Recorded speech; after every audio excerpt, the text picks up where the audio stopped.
This week on TGC News, SHOT Show hits and misses, Gemtech sues Smith Wesson, and the drama llama comes to town.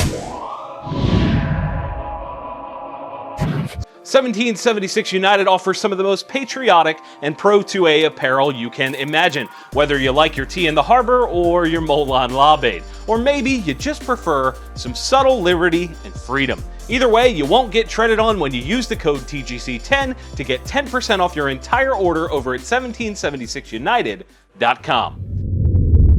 Welcome back, everyone. My name is Jon Patton, and you are watching TGC News. We're playing catch-up this week because we were away for SHOT Show, and man, there's a lot of ground to cover. If you haven't seen our coverage, check out the playlist linked down in the description. First up this week, things we missed at SHOT. It was an interesting year. Attendance was way down, most likely due to an industry self-correction and the NSSF doing a better job of vetting attendees. However, even with the drop in attendance, nearly every booth we visited said it was a great year for them. Maybe we're seeing the start of a trend here. Maybe things are on the up. Either way, there were tons of new products at the center of all this. 6.5 Creedmoor is everywhere. Every rifle manufacturer is working on a Creedmoor. We also saw a ton of 224 Valkyrie rifles. Then you have the non-NFA type guns, pushing those boundaries from every manufacturer almost. Bolt guns from AR manufacturers like LaRue, pistols from AR manufacturers like Zero Delta, clearly telling us how that market is doing. So what did we miss in our coverage? You blew it! CZ brought out the Scorpion Micro, and it's tiny. Overall length when it's collapsed is 16 inches. It features a 4-inch barrel and a fake suppressor, and of course a short rail, and of course a PDW style pistol brace from no other than SB Tactical. Other than that, it's the same as all the other Scorpions. Neat idea on their part. I really like that. MSRP will be about $11.50. One of the other things we didn't get a chance to cover was the new retro line from Brownells. They've been teasing and expanding this line over the last year or so, but this year at SHOT they showed off their new retro AR-10 called the BRN-10. With the topside charging handle like the original Armalite rifles from the inception of the AR. Such a cool concept, and the execution, on the surface at least, looks incredible. The 20-inch barrel is standard on both the A and B versions, with the A being a fluted, heavier version with an open flash hider, and the B having a lighter profile barrel and a closed prong flash hider. Both are on pre-order right now, $16.99 for the A and $15.99 for the B. Certainly not the cheapest out there, but if they run and you're into historical type rifles, this could be an affordable way to get a hold of something classic. Speaking of classic, one of America's quintessential lever action makers seems to be paying attention.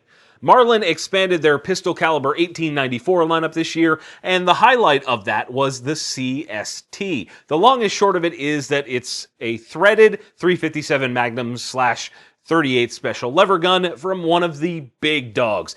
This matters for a couple of reasons. The most obvious is that another big company has recognized that people want this sort of product. Looking deeper, it is a clear sign of them trying to capture back some of the market they've lost to companies that move faster. Marlin is owned by Freedom Group, who also owns companies like Remington, DPMS, Bushmaster, and silencer manufacturer AAC. We all know that the silencer industry has suffered since the inception of ATF-41F, so they are definitely trying to get their core customer base to support the other brands. It makes sense. However, being that Freedom Group ruins everything, I'm not holding my breath on the QC of these rifles. Either way, for an MSRP of $11.54, they won't exactly be flying off of dealer shelves. And rounding us out, last year at SHOT, we gave the Best Accessory Award to Yankee Hill Machine for their turbo silencer. It was a $500 5.56 can with solid performance. Well, they've done that again with the new Resonator. It's essentially the 30 cal version of the turbo and comes in at an MSRP of $630. One of the biggest complaints that I saw in all of our SHOT Show coverage videos was the pricing on all kinds of things, from suppressors to rifles, etc. People want to be able to buy these cool new trinkets that hit the market, and oftentimes they're priced way out of the average Joe's range. YHM has done us proud again with the Resonator. What do you guys think? I want to hear about your favorite product from SHOT Show this year in the comments down below. And in standing up to giants news, the struggle bus is back. We reported not that long ago that silencer manufacturer Gemtech was acquired by the big blue Smith Wesson for about $10 million. Well, as it turns out, that relationship has gone a bit sour before it really got started.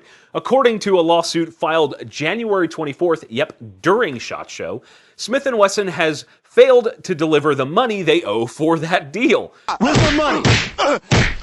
You gonna give me my money? Where's my money, man?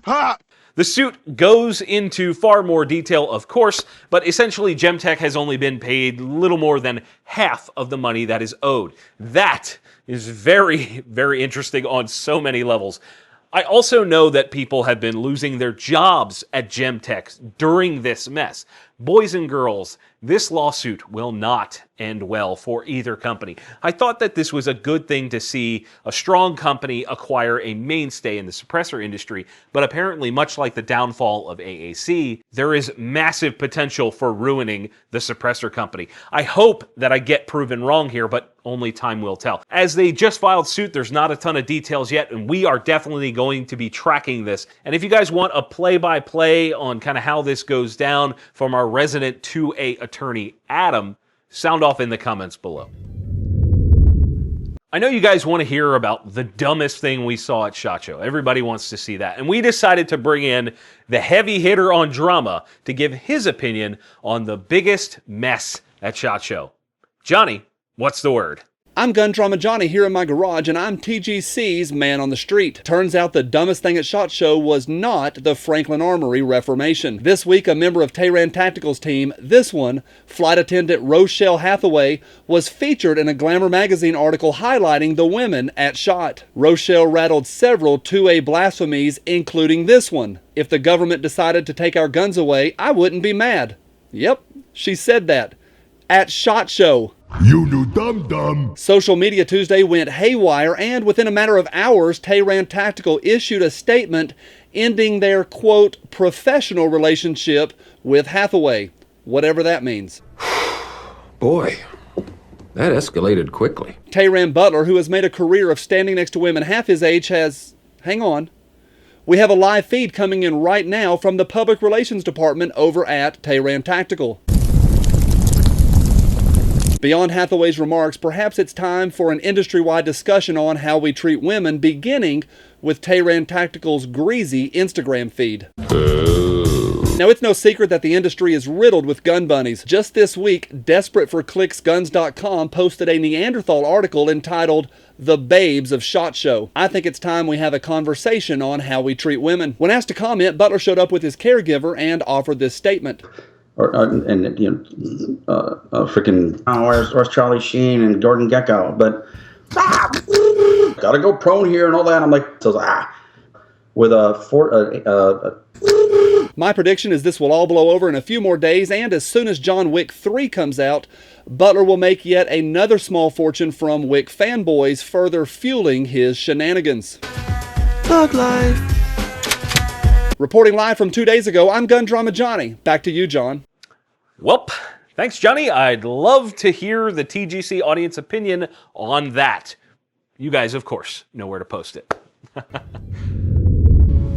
The Spartan from LaserMax offers a different approach to weapon-mounted light and laser combos. Available with either a red or green laser, it also takes advantage of the most visible wavelength in the color spectrum and projects 120 lumens of mint green light with just a single AAA battery. Able to be mounted on virtually any pistol with a Picatinny rail, you can own the night by clicking the link in the video description to learn more.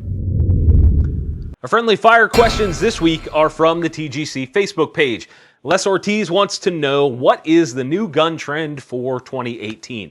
In years past, it was skeletonized this or battle worn that. And I think the trend this year will be like non-NFA type guns, or it'll be, look at our new precision rifle. It's kind of a toss-up this early in the game, but the makings of both are there. Chuck Morgan wants to know, what is a firearm you have always wanted but can't justify because of price or practicality or something like that? The Barrett M107A1. That's one of my bucket list guns, but they cost over $10,000, and that is very difficult for me to justify. Who knows, maybe one day I'll find like a smoking deal on one, but for now, it remains a pipe dream. Jordan Toth wants to know, do you think self-defense insurance is important, and what are the best options out there? At this point, based on sheer percentages of like how likely that stuff is to happen, I think you're kind of throwing your money away, maybe? I don't know. I don't think it's necessary for everyone out there to have it. However, it could be the thing that saves your butt in the end. It's